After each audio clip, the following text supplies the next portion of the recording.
Hello बच्चों, कैसे हैं आप लोग। जैसे कि आप लोग को पता है हम लोग का चैप्टर चल रहा है अवकल समीकरण। अवकल समीकरण के हमने सारे टॉपिक्स कर लिए, बस अब लास्ट हमारा बचे लीनियर डिफरेंशियल इक्वेशन, मतलब रैखिक अवकल समीकरण। देखिए, इससे पहले हम लोगों ने चरों के पृथक्करण विधि की थी, उसके बाद समघातीय की थी। आज हम करेंगे रैखिक अवकल समीकरण। ठीक है, तो सबसे पहले रैखिक अवकल समीकरण होती क्या है वो पहचानेंगे कैसे, कि उसकी फॉर्म कैसे बनती है। तो देखिए, आपकी रैखिक समीकरण ये भी हो सकती है dy over dx plus p y equals to q. ठीक है, जहां पर p और q आपका क्या होगा, x का फलन होगा, इसमें y नहीं आएगा। यहाँ पर जो भी होगा p, आपका p और q लिखा नहीं होगा, यहाँ पर कोई भी x का फलन होगा, ये भी कोई x का फलन होगा, p और q की जगह। ठीक है, तब आपकी ये पहली फॉर्म होगी, यानी dy over dx plus p y equals to q. और दूसरी आपकी फॉर्म ये आ सकती है dx over dy plus p x equals to q. अगर आपका dx ओवर dy है तो ये p और q क्या होंगे, y के फलन होंगे। ध्यान रखिएगा, अगर आपका ऊपर dx ओवर dy है तो ये जो p और q होंगे ये y के फलन होंगे। और अगर आपकी फॉर्म ये dy ओवर dx तो p और q जो होंगे वो x के फलन होंगे। अब जब आप इस फॉर्म में ले आते हैं या इस फॉर्म में आपकी अवकल समीकरण है तो इसको सॉल्व कैसे करना। तो देखिए, सबसे पहले आपका क्या होता है, जब भी आपकी दिख जाए कि रैखिक अवकल समीकरण की फॉर्म में, तो सबसे पहले हम उसका क्या निकालते हैं, समाकलन गुणांक, मतलब IF, जिसको बोलते हैं इंटीग्रेटिंग फैक्टर। तो वो कैसे निकालते हैं, अगर मान लीजिए हमारी फर्स्ट फॉर्म ये वाली बन रही है dy over dx plus p y equals to q. तो जब हम इसका IF निकालते हैं समाकलन गुणांक, तो वो होता है e की पावर, मतलब e की पावर में आता है इंटीग्रेशन समाकलन का चिन्ह, जो p होता है ना, y के साथ जो भी फलन आ रहा है वो पूरा लिखेंगे, उसका x के सापेक्ष समाकलन करेंगे, यानी e समाकलन p dx। ये तो आप तब करेंगे जब आपकी फॉर्म ये वाली बन रही है। ठीक है, जब आप IF निकाल लेंगे, उसके बाद जब आपको सॉल्यूशन कैसे निकालना, उसमें आप क्या करेंगे, y की गुणा करेंगे IF से, जो भी IF आपका आएगा y की गुणा IF बराबर समाकलन का चिन्ह q जो आपका ये है उसकी गुणा करेंगे फिर से IF से, इन दोनों की गुणा का फिर समाकलन, प्लस एक नियतांक हम जोड़ देंगे कांस्टेंट c। ये तो आपका होगा फर्स्ट, जब आपकी ऐसी वाली फॉर्म है। अगर आपकी ये वाली फॉर्म बनती है तो हम क्या करेंगे, देखिए यहां पर आपका p और q y के फलन है। ठीक है, जब आपकी ये वाली फॉर्म बनती है तो हम क्या निकालेंगे, समाकलन गुणांक, इसमें भी निकालेंगे IF। अब देखिए IF में डिफरेंस रहेगा दोनों, या IF में होगा e p की समाकलन p dx, लेकिन यहाँ आएगा p dy। ठीक है, तो आप निकाल लेंगे, जब IF निकल जाएगा उसके बाद का प्रोसेस सेम है। यहाँ पर हमने y लिया था, यहाँ पर x लेंगे क्योंकि फॉर्म हमारी चेंज है। x गुणा IF बराबर यहाँ q गुणा IF, अब dy आएगा। देखिए वो आपको कैसे पता चलेगा dy dx कैसे लेना, जो आपका ये नीचे आएगा ना, यहाँ पर देखिए dy नीचे है तो यहाँ भी dy आया, यहाँ भी dy आया। अब यहाँ देखिए dx नीचे तो यहाँ भी dx आया, यहाँ भी dx आया। ठीक है, तो ये तो आपका क्या प्रोसेस है कि आपको करना कैसे। अब अभी आपको थोड़ा थोड़ा कम समझ में आएगा, क्योंकि जब तक हम खुद से क्वेश्चन नहीं लगाते तब तक हमें पूरी तरह से नहीं समझ में आता कि मेथड इसका है क्या। तो चलिए हम इसको क्वेश्चन से सीखते हैं। चलिए देखते हैं फर्स्ट क्वेश्चन आज का। देखिए, हमारी dy over dx plus 3y equals to e की पावर माइनस 2x, ये हमको समीकरण दी है, इसको हमें क्या करना है, हल करना है। तो देखिए, सबसे पहले हमें ये देखना होता है कौन सी फॉर्म है रैखिक अवकल समीकरण की। तो देखिए पहली वाली फॉर्म है, तो इसकी जो मानक समीकरण होती है उससे हम क्या करेंगे, तुलना तो सभी को करना आता होगा ना। p किसका गुणांक है, y का, तो y के आगे जो भी है वो p है। अब देखिए p 3 है, x का तो वो नहीं है ना, x का फलन नहीं है। तो आपको देखिए जो हमारा p एंड q है, x का फलन हो या अचर, दोनों में से कुछ भी हो सकता है, लेकिन y का फलन नहीं होना चाहिए। ऐसे ही दूसरी वाली फॉर्म में p और q y का फलन हो या अचर हो सकता है, लेकिन x का नहीं होगा।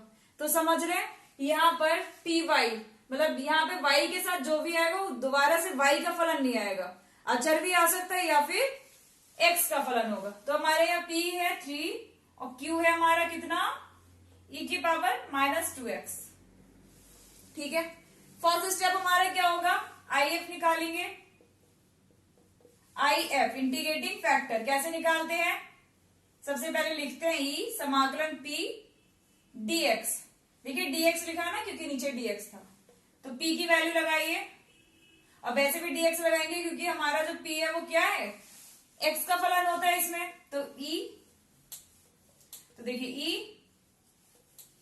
पावर समाकलन के अंदर p की वैल्यू 3 dx।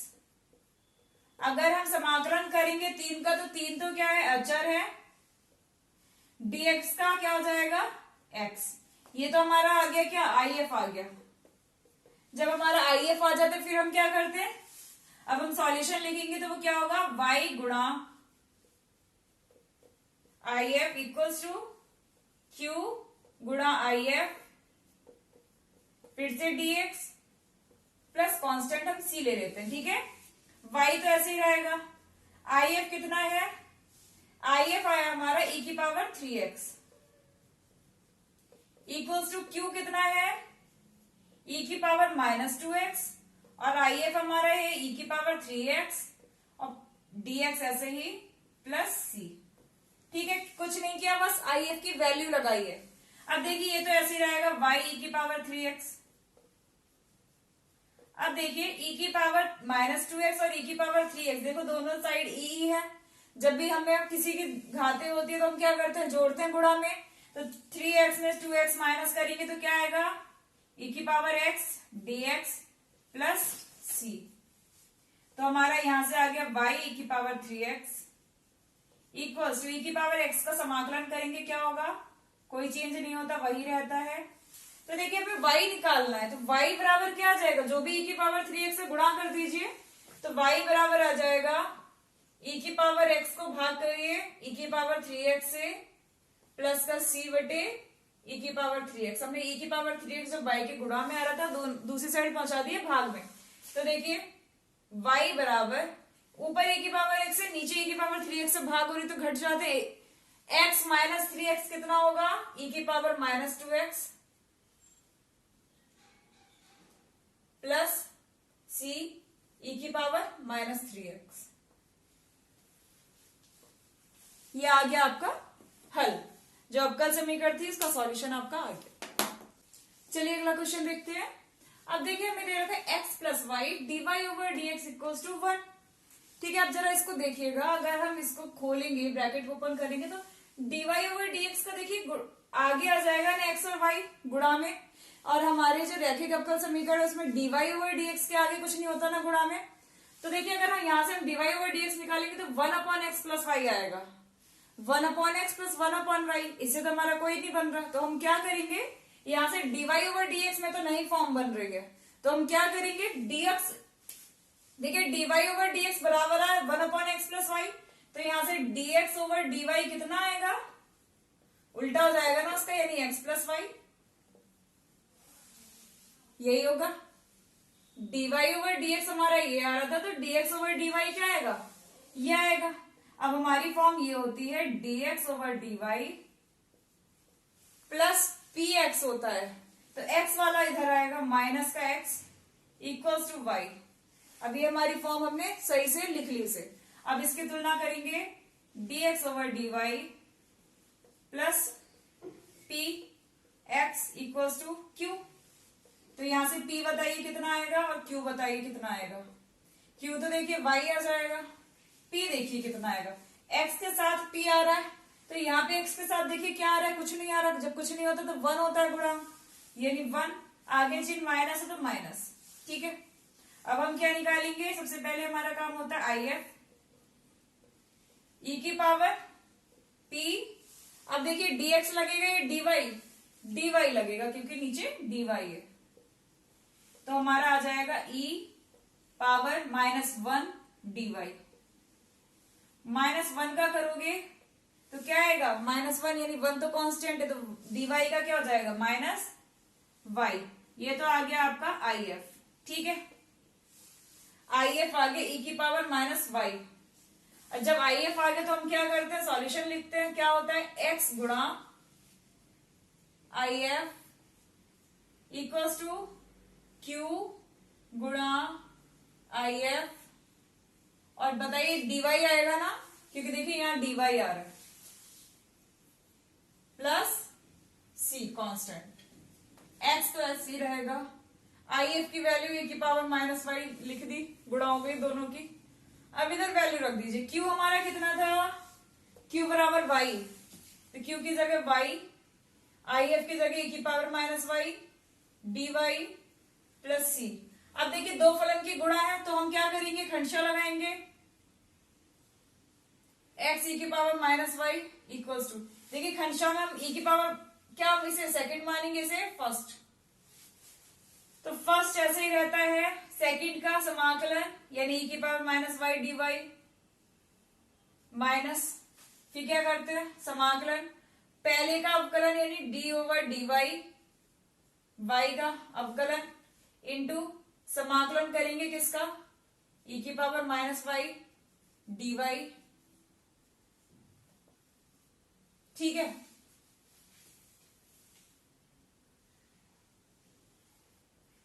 और प्लस सी,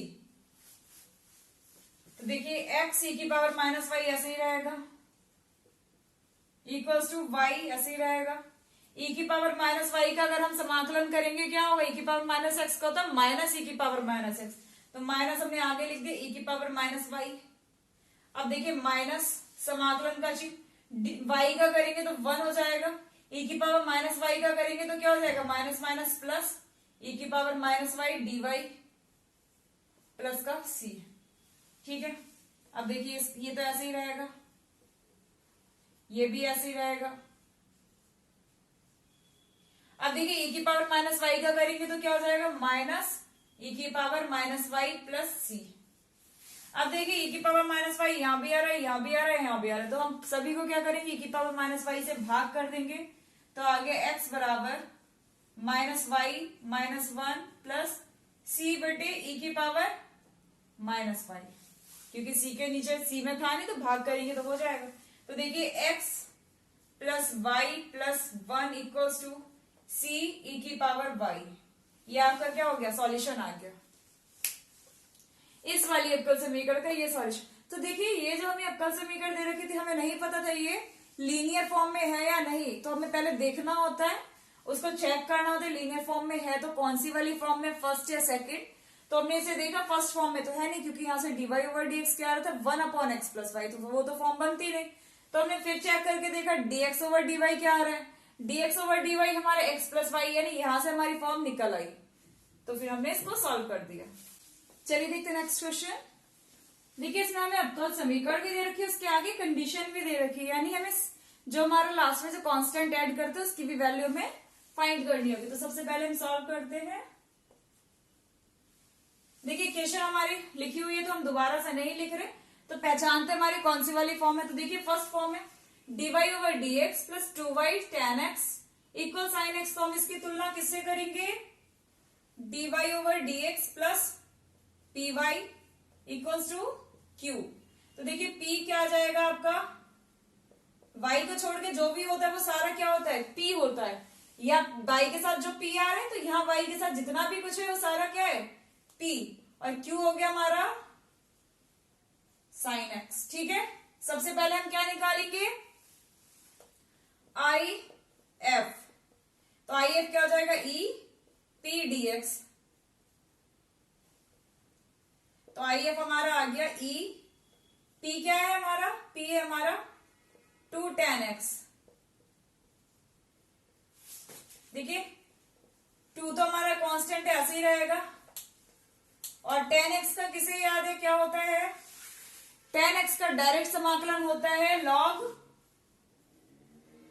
sec x, ठीक है। तो देखिए अब 2 हमारा आ गया तो 2 कहां चला जाएगा, हमें पता है ये जो हमारा log के आगे जो भी नंबर होता है वो घात बन जाती है, log के फंक्शन अंदर जो होता है, तो log sec की घात हो जाएगी यानी sec स्क्वायर x हो गया।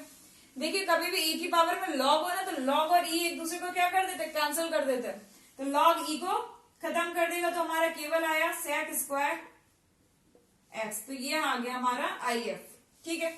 आई एफ निकाल ले, फिर तो कुछ नहीं बचा, अब हम क्या निकालेंगे, सॉल्यूशन। तो लिखेंगे y into I F equals to समाकलन q इंटू आई एफ, और साथ में क्या आएगा dx या dy, आपको पता है जो नीचे होता है वही आता है dx प्लस सी। y ऐसे ही रहेगा, आई एफ हमारा है sec स्क्वायर एक्स, q हमारा sin x है और into sec square x plus dx plus c. ठीक है, अब थोड़ा सा बस सही करना है इसको। ये तो इधर का तो जैसा है वैसे ही रहेगा, y sec square x equals to, देखिए साइन को तो साइन ही रखेंगे, sec को हम क्या लिख सकते हैं 1 अपॉन कॉज स्क्वायर एक्स। लेकिन अगर एक कॉज हम ऐसे ही रखें, एक कॉज इसके साथ कर दे तो कोई चेंज नहीं है ना, लिख सकते हैं इसको ऐसे। ठीक है, तो अब हमारा क्या हो गया, y sine y sec square x equals to sine upon cos क्या होता है tan x, 1 अपॉन कॉज होता है sec x dx plus c. ठीक है, तो इधर का तो कोई चेंज ही नहीं करना है, इधर तो वही रखना है, equals tan x sec x किसका समाकलन होता है, sec x tan x sec x का, तो ये डायरेक्ट हो गया sec x प्लस सी। ये सॉल्यूशन तो हमारा आ गया, लेकिन हमें c की वैल्यू निकालनी है, तो हम क्या रखेंगे, y equal to 0, x equal to pi by 3, pi by 3 मतलब 60, क्योंकि पाई 180 होता है, 3 से भाग करोगे 60 आएगा, तो रख दो पाई की जगह 0, तो 0 गुणा sec स्क्वायर एक्स ऐसे ही रहेगा equals to sec x sec pi by 3 plus c. तो देखो ये तो पूरा 0 हो गया, sec पाई बाई 3 यानी sec 60 कितना होता है 2 प्लस सी, तो यहां से सी आ गया आपका -2। अब सी की जो वैल्यू है इसमें रख दीजिए, इसमें, तो हमारा सॉल्यूशन आ गया y sec square x equal sec x -2, और सबको एक साइड ले आइए, तो हमारा हो गया y sec square x minus sec x plus 2 equals to 0। ये हमारा सॉल्यूशन हो गया। ठीक है, क्योंकि इसमें कंडीशन दे रखी थी इसलिए हमने c की वैल्यू भी निकाल ली। चलिए लास्ट क्वेश्चन देखते हैं आज का। देखिए हमको अवकल समीकरण दी हुई है 1 plus x square d y over d x plus 2xy equals to 1 upon x square. तो देखिए dy ओवर dx की गुणा में कुछ नहीं आता, तो हम क्या करेंगे, जो भी आ रहे से हम पूरे को भाग कर देंगे, तो हमारा हो जाएगा dy over dx plus 2xy 1 plus x square, इसको भाग कर दी, equals 1 upon 1 plus x square तो नीचे है ही, इसको और भाग करेंगे तो क्या हो जाएगा, ठीक है, होल स्क्वायर हो गया। अब हम क्या कर देंगे, तुलना कर देंगे,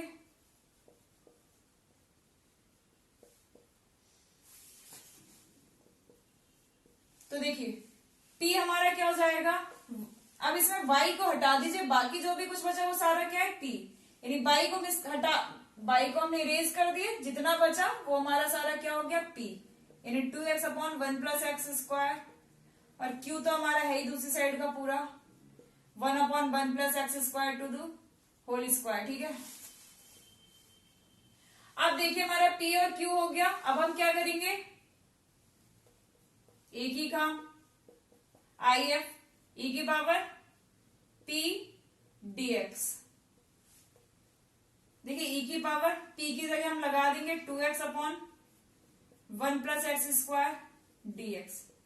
अब 2x upon 1 plus x square का समाकलन हम इससे पहले काफी बार कर चुके हैं। इस तरह का समाकलन जब भी हमारा हर का जो होता है, हर का जो फलन होता है, अगर हम उसका अवकलन करें, यानी 1 प्लस एक्स स्क्वायर का अगर हम अवकलन करेंगे तो 2x आएगा।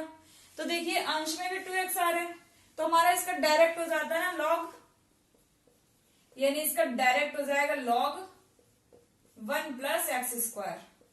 ठीक है, और अभी इससे पहले वाले क्वेश्चन में मैंने बताया था लॉग और ये एक दूसरे को कैंसिल कर देते हैं, तो यहां से आ गया 1 प्लस एक्स स्क्वायर आपका आई F.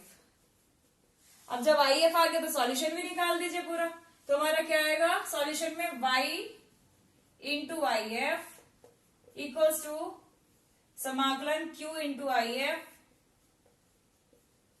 dx plus c, value लगाइए y ऐसे ही 1 प्लस एक्स स्क्वायर Q की value 1/1 + x² whole square into ऊपर IF की value 1 + x² dx plus c। तो देखिए एक पावर तो कट हो गई, तो हमारा बचा, इसको हम डिवाइड कर लेते हैं, y 1 + x²। अब हमारा ये बचा है, देखिए समाकलन में 1/1 + x², क्योंकि एक पावर खत्म हो गई, dx प्लस c। तो यहां ऐसे ही रखेंगे 1/1 + x²। किसका समाकलन, इसका समाकलन क्या होता है, डायरेक्ट होता है, tan इनवर्स x प्लस का c। ये तो हमारा सॉल्यूशन आ गया, लेकिन उसने कंडीशन भी दी है क्या, y = 0 x = 1 रख दीजिए। y = 0 रखेंगे तो 0 इधर का तो पूरा हो ही जाएगा, मैं दिखा दे रही हूं, वैसे जरूरत नहीं है दिखाने की क्योंकि y गुणा में आ रहा है तो 0 पूरा हो गया। Equals to tan inverse 1 plus c, तो ये तो 0 हो गया। अब देखिए tan इनवर्स 1 की वैल्यू क्या होती है, मतलब कि tan किस वैल्यू पर 1 होता है, तो हमें पता है π/4 यानी 45 पे, तो हमारा हो गया tan इनवर्स 1 की डायरेक्ट हम वैल्यू लगाएंगे क्या, π/4 प्लस c, तो c इक्वल्स टू आ गया -π/4। ठीक है, c की वैल्यू लगा दीजिए इसमें, तो हमारा सॉल्यूशन आ गया y 1 + x² equals to c -π/4। या तो ऐसे भी लिख सकते हो, सॉरी c कहां से गलत कर दिया, c की जगह ही तो हमें लगाना, तो हमारा हो जाएगा tan इनवर्स x -π/4। ठीक है, क्योंकि c की जगह हमने केवल वैल्यू लगानी थी, हमने लगा दी। देखिए अवकल समीकरण पूरी तरह हो चुकी है, इसके सारे टॉपिक्स कवर हो चुके हैं। अब आपको करना क्या है, आपको जितने क्वेश्चन मिल रहे हैं इस टाइप के, तो आप क्वेश्चन लगाइए, प्रैक्टिस करिए। आप देखिए बोर्ड जितना पास आता जा रहा है, तो आप क्या करेंगे ना, एक एक चैप्टर आप लीजिए, उसमें फुल कमांड करिए कि हमारा इस चैप्टर से कोई भी क्वेश्चन हमारा मिस नहीं होना चाहिए। अब देखिए सिलेबस तो आपका हो चुका होगा लगभग, अब रिवीजन टाइम में, तो रिवीजन टाइम में थोड़ा थोड़ा कोई चैप्टर मत करिए, क्योंकि आपको खुद में कॉन्फिडेंस होना चाहिए कि एग्जाम पास आ गए, तो हमारा मतलब हम ऐसे चैप्टर काउंटिंग में लें कि वो चैप्टर हमें ज्यादा देखना ना पड़े, कि वो उनका रिवीजन हमारा पूरी तरह हुआ है। आप ऐसा मत करिए कि इस चैप्टर का थोड़ा सा कर लिया बाकी रहने दिया, इस चैप्टर का थोड़ा सा कर लिया, जो भी चैप्टर पकड़े उसको पूरी तरह अपनी मुट्ठी में करिए, मतलब उसका क्वेश्चन आपसे ना निकले। तो अवकल समीकरण में मैंने सारे टाइप के क्वेश्चन करा दिए, तो अगर आपको कोई डाउट है या कुछ पूछना है तो आप पूछ सकते हैं। तो आज की हमारी वीडियो यहीं पे होती है ओवर।